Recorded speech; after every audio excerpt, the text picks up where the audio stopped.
Well, hello and welcome back to another video. Now, I worked out that I've travelled to 13 different countries in a year and a half.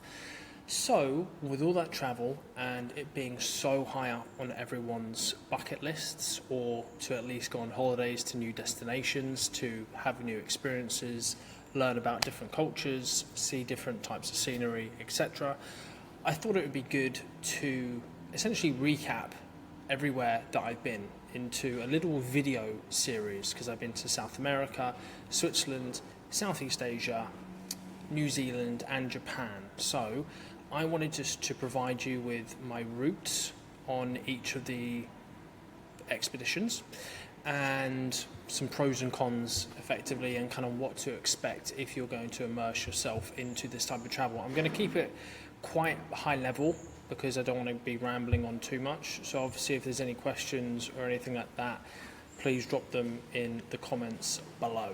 So South America, I did Argentina, Chile, Bolivia, Peru and Colombia all within 2 months.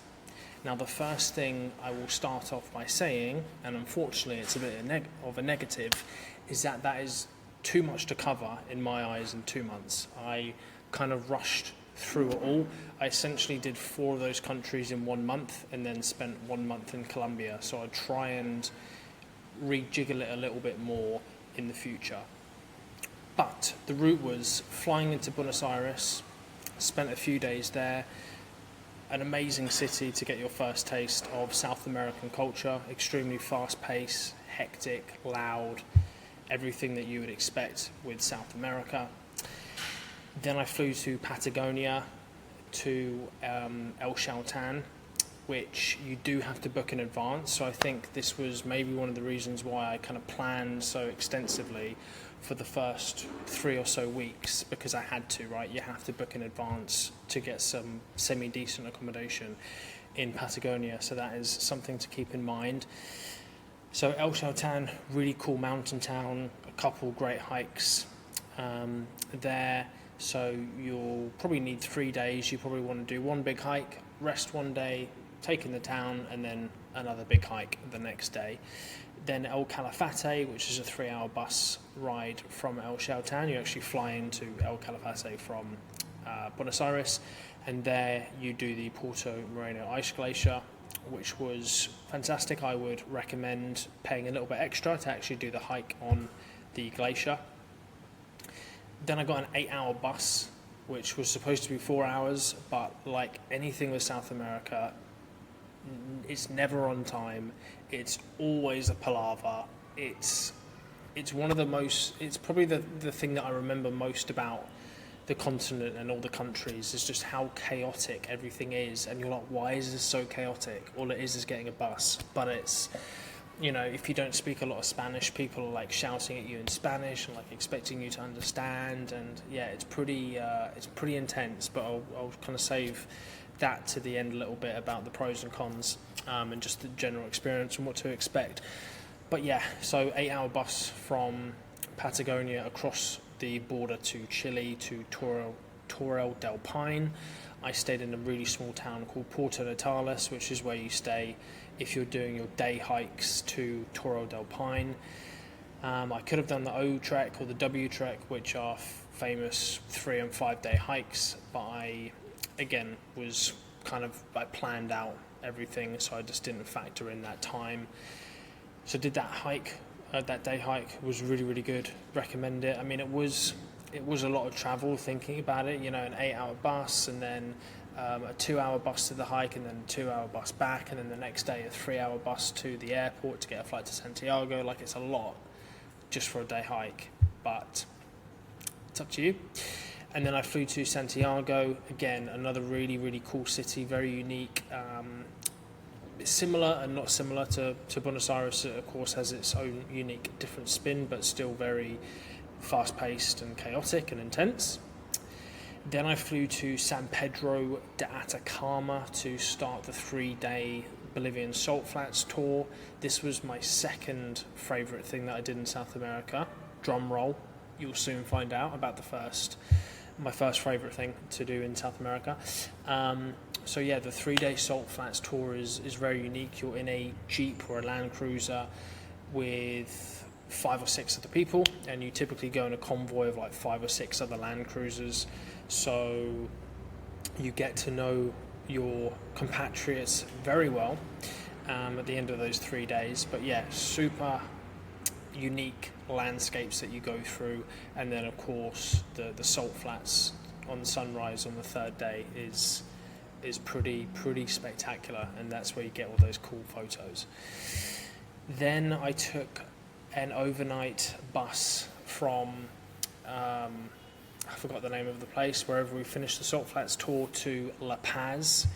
So La Paz is famous for its cycling the Death Road. So this actually gives you an example of how quickly I've travelled through South America. I got an overnight bus, a 9-hour overnight bus, after a 3-hour Bolivian Salt Flats tour. Arrived at 7 a.m. into La Paz, checked into my hostel, or dropped my bags because I couldn't check in yet, and then I'd cycled the Death Road, one of the most dangerous roads in the world, at 8 a.m.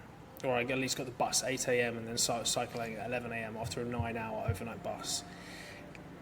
You know, it's just rushing things like that. That was probably a little bit silly, but hey, we live and we learn. So that was really cool. And then I got another bus. Theme here, you know, South America's buses. Unless you're going long distance flights. I mean, the continent is just so big. So then I flew from La Paz to Lima. No, I didn't. I got a bus from La Paz to Cusco, sorry. So Cusco is famous for basically being the gateway to Machu Picchu, but it does have some other ruins. The name escapes me. I'll put them up on the screen. But that's a really cool town, city. I think the elevation is like 14,000 feet elevation, so it really does affect you when you're walking about. But I loved Cusco, and that was also my first taste of pisco sours. So if you know, you know. Then did Machu Picchu. So back to my earlier spoiler alert, number one thing to do in South America is Machu Picchu. Now, I wasn't expecting it to be this because it's very touristy, and I just thought it would be inundated with crowds, and it was, but I had a good guide, and we also had a good route. It was the highest up route, so I would pay a little bit extra again to do that route, a little bit away from the crowds. But it's just like, especially if you're into history, like the feeling that when you're there, you're like, this was built like 600 years ago, it was lost for like 450, then it was founded again. Like it's just an incredible place. It's a very special feeling when you're there. After Machu Picchu, I flew to Lima, which was a bit average, if I'm honest with you, but it's a good airport to get a flight to Colombia, so that was just kind of the route.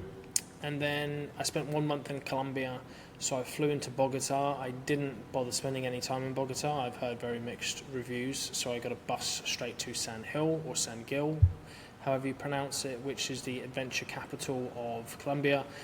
Category 5, whitewater rafting and paragliding.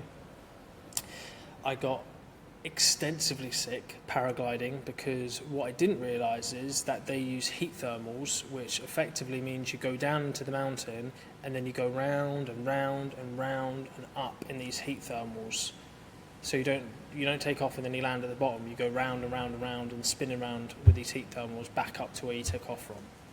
So that was not pretty. But at least I'm not the only one, because they give you the sick bags even before you take off, so they know. Then I went to Medellin.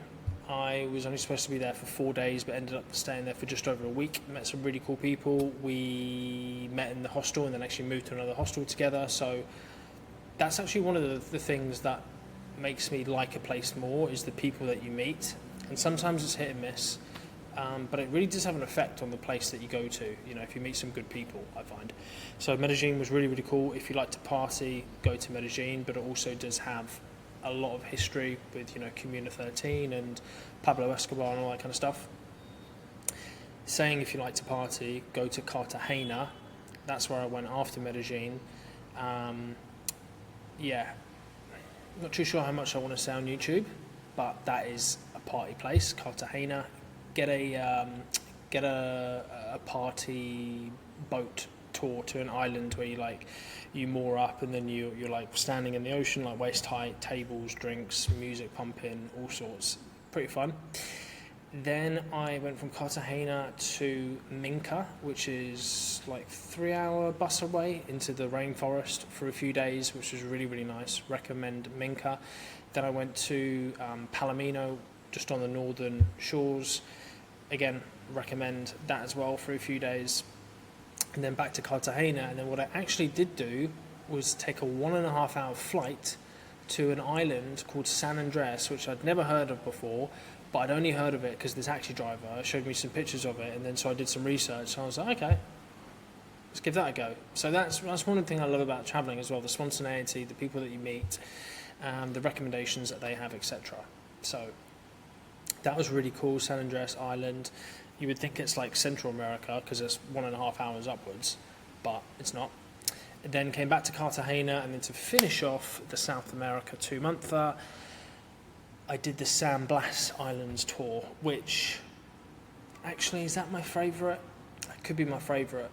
Again, because it's so unique, and it's the feeling that you get when you're there. So it's an absolute mission to do. It's only 3 days, but it takes 5 or 6, because it takes 2 days to get there. You like take a bus to a small seaside village, you get a boat to another smaller seaside village, and then you start island hopping in the San Blas tour. And you're with 20, 30, however big your group is, of people, and you don't have any cell service, so you have no devices. So all you have to do is talk to each other, get to know each other, party, drink, play volleyball, snorkel.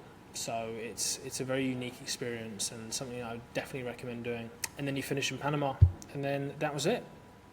So that was my 2 months in South America. So as you can see, full on, I'm tired just talking about it, let alone doing it. But like I said, I would of course plan some things differently.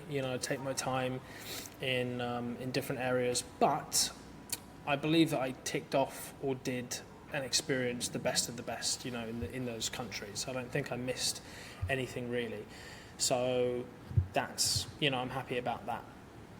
So yeah. My overall thoughts of South America, it's probably still the most unique continent that I've been to. The culture and the cultures vary between the countries as well, which makes it even more unique. But it's extremely fast-paced, it's loud, it's intense, it can feel scary at times, but it gets you out of your comfort zone so much, which is great. Of course, the cons, like, I didn't get myself into any trouble. I'm relatively sensible when it comes to that, believe it or not. And so I didn't really put myself into too sticky situations. I was always pretty conscious of my surroundings. But you definitely have to watch yourself. Like, I never went out with the wallet. I always had like a stealth bum bag of my cash and cards in there. I think that's probably why I was so tired at the end of the 2 months, is because you're always kind of on edge a little bit. I wouldn't say it's super relaxing. Even when you're on the beach, you kind of have to watch out for your stuff. You've got people coming up to you speaking fast, intense Spanish, so it's pretty intense. So just kind of be aware of that. But also, it was my first solo travel experience ever.